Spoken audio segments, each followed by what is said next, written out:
Hi friends, வணக்கம். Welcome to your recipes diary. இன்றைக்கி நம்ம சாஃப்டான ஆப்பம் எப்படி செய்கிறதுன்னு பார்க்க போகிறோம். சோடா மாவு, தயிர், ஈஸ்ட் இதெல்லாம் எதுவும் சேர்க்காம நடுவில் நல்லா சாஃப்டாகவும் ஓரங்களில் நல்லா கிறிஸ்பான ஆப்பம் செய்யலாம். இப்போ நம்ம ஆப்ப மாவு அரைக்கிறதுக்கு அரிசியை ஊற வைக்கலாம். நான் ஏற்கனவே அரிசியை ஊற வச்சுருக்கேன். 2 கிளாஸ் பச்சரிசியை 2 முறை தண்ணியில் அலசிட்டு தேவையான அளவு தண்ணி சேர்த்து குறைஞ்சது 5 மணி நேரம் ஊற விடுங்க. நான் இதை ஓவர் நைட் ஊற வச்சுருக்கேன். அதுக்கப்புறம் ஃப்ரிட்ஜில் ஒரு 2 மணி நேரம் வச்சு எடுத்துருக்கேன். மிக்ஸி ஜார் எடுத்துக்கலாம். இதில் பொடியாக கட் பண்ணி வச்ச தேங்காய் சேர்த்துக்கலாம். நான் ஒரு முழு தேங்காய் கட் பண்ணிவிட்டு சேர்த்துருக்கேன். நீங்கள் அரை முடி தேங்காய் எடுத்துக்கிட்டாலும் போதும். இப்போ இந்த தேங்காயில் அரை கப் தண்ணி சேர்த்துக்கலாம். இதை நல்லா ஸ்மூத்தான பேஸ்ட்டாக அரைச்சி எடுத்துகிட்டு வந்துடலாம். இப்போ ஒரு காட்டன் துணியில் அரைச்சி வச்ச தேங்காய் விழுதை சேர்த்துக்கலாம். இதை நல்லா புழிஞ்சு பால் எடுத்துக்கலாம். தேங்காயிலிருந்து முதல் பாலை மட்டும் திக்கான பாலை மட்டும் புழிஞ்சு எடுத்துக்கலாம். இப்போ இந்த தேங்காயில் நீங்கள் 2வது 3வது பால் எடுத்துட்டு அதை நீங்கள் கிரேவி புலாவ் செய்ய பயன்படுத்தலாம். அப்படி இல்லைன்னா இதை அப்படியே வெயிலில் காய வச்சு டெசிகேட்டட் கோகோனட்டாகவும் பயன்படுத்திக்கலாம். தேங்காய் பால் புழிஞ்சு எடுத்து செய்கிறதுக்கு உங்களுக்கு அதிகமாக நேரம் எடுக்குதுன்னு நினச்சிங்கன்னா நான் வீடியோவில் வேறு ஒரு மெத்தட் சொல்லியிருக்கேன், அதை நீங்கள் ஃபாலோ பண்ணலாம். இப்போ இந்த அரிசியை ஒரு மிக்ஸி ஜாரில் சேர்த்துக்கலாம். நான் பாதி பாதியாக சேர்த்து அரைக்க போகிறேன். இப்போ இதில் வடித்த சாதம் அரை கப் சேர்த்துக்கலாம். அரை கப் சாதத்துலேயும் நான் பாதி சேர்த்து அரைக்கிறேன். 2வது பேட்சில் மீதி சாதம் சேர்த்து அரைக்க போகிறேன். இப்போ இதில் தண்ணிக்கு பதிலாக நம்ம பிழிஞ்சு எடுத்து தேங்காய் பால் சேர்த்துக்கலாம். தேவையான அளவு தேங்காய் பாலை கொஞ்சம் கொஞ்சமாக ஊற்றி அரைச்சிக்கலாம். இப்போ இதை நல்லா வழுவழுப்பாக ஸ்மூத்தாக அரைச்சி எடுத்துகிட்டு வந்துடலாம். பாருங்கள், இந்த அளவுக்கு நல்லா வழுவழுப்பாக இருக்கணும் மாவு. அப்போ தான் நமக்கு ஆப்பம் நல்லா சாஃப்டாக வரும். இப்போ இதை ஒரு பவுலுக்கு மாற்றிடலாம். இதே மாதிரி 2வது பேட்ச் அரிசி, அதுக்கப்புறம் வடித்த சாதம், தேவையான அளவு தேங்காய் பால் சேர்த்து அரைச்சி அதையும் சேர்த்துக்கலாம். நீங்கள் தேங்காய் பால் கம்மியாக எடுத்திருந்தீங்கன்னா அரைக்கிறதுக்கு கொஞ்சமாக தண்ணி கூட சேர்த்து அரைச்சிக்கலாம். நான் தேங்காய் பால் நிறைய பிழிஞ்சு எடுத்துருக்கிறதுனால நான் மொத்த மாவுக்கும் தேங்காய் பால் சேர்த்து அரைச்சிருக்கேன். இப்போ இதில் தேவையான அளவு உப்பு சேர்த்து நல்லா கலந்து விட்டுக்கலாம். மாவோட கன்சிஸ்டன்சி கொஞ்சம் கெட்டியாக இருக்கணும். இந்த அளவுக்காவது கெட்டியாக இருக்கணும். அப்போ தான் மாவு புளிக்கும். மாவோட டெக்ஸ்சர் பாருங்கள் எவ்வளோ ஸ்மூத்தாக இருக்குது. நம்ம தேங்காய் பால் சேர்த்து அரைச்சதுனால தான் இந்த மாதிரி நல்லா ஸ்மூத்தான டெக்ஸ்சரில் இருக்குது. உங்களுக்கு ஒரு வேளை தேங்காய் பால் அரைச்சி எடுத்துகிட்டு அதுக்கப்புறமா இந்த ஆப்ப மாவு அரைக்கிறது டைம் அதிகமாக எடுக்கிற மாதிரி இருந்ததுன்னா நீங்கள் அரிசி அரைக்கும் போதே அரை மூடி தேங்காவை துருவிட்டு அப்படியே டைரெக்டாக சேர்த்து அரைச்சிக்கலாம்.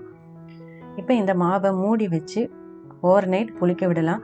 குறைஞ்சது ஒரு 8லிருந்து 12 மணி நேரம் புளிக்க விடுங்க. இப்போ நான் இதை ஓவர் நைட் புளிக்க வச்சுருக்கேன். இப்போ நமக்கு மாவு நல்லா புளிச்சிருக்கு. இது வழக்கமான இட்லி மாவு மாதிரி பொங்கி வராது. இதில் நம்ம உளுந்து வெந்தயம் எதுவுமே சேர்க்கல, சாதம் மட்டும்தான் சேர்த்துருக்கோம்.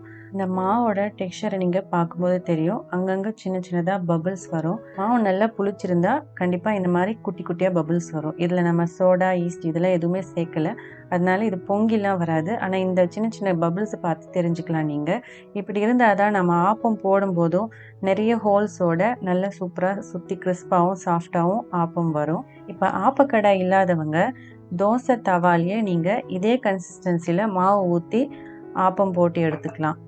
நம்ம ஆப்ப கடாயில் போடுறதுக்கு இதில் தேவையான அளவு மாவை எடுத்து வேற ஒரு பவுலுக்கு மாற்றிக்கலாம். இப்போ இதில் 2 டீஸ்பூன் சர்க்கரை சேர்த்துக்கலாம்.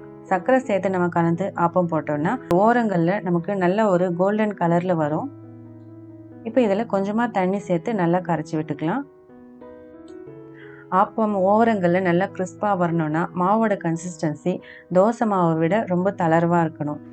இப்போ நம்ம ஆப்ப கடாய் ஸ்டவ்வில் வச்சு சூடுபடுத்திக்கலாம். ஸ்டவ் நல்லா ஹை ஃப்ளேமில் வைங்க. கல் நல்லா சூடு ஏறினதும் நம்ம கரைச்சி வச்ச மாவுலேருந்து 2 கரண்டி மாவு ஊற்றிக்கலாம். நான் மாவு ஊற்றும் போது இந்த கன்சிஸ்டன்சி நல்லா பாருங்கள். இந்த மாதிரி கன்சிஸ்டன்சியில் இருந்தால் தான் ஓரங்களில் நல்லா கிறிஸ்பாக வரும். இப்போ இந்த கடாயை உருட்டி மாவை நல்லா ஈவனாக ஸ்ப்ரெட் பண்ணிக்கலாம். இப்போ ஸ்டவ் மீடியம் ஃப்ளேமுக்கு வச்சுடுங்க.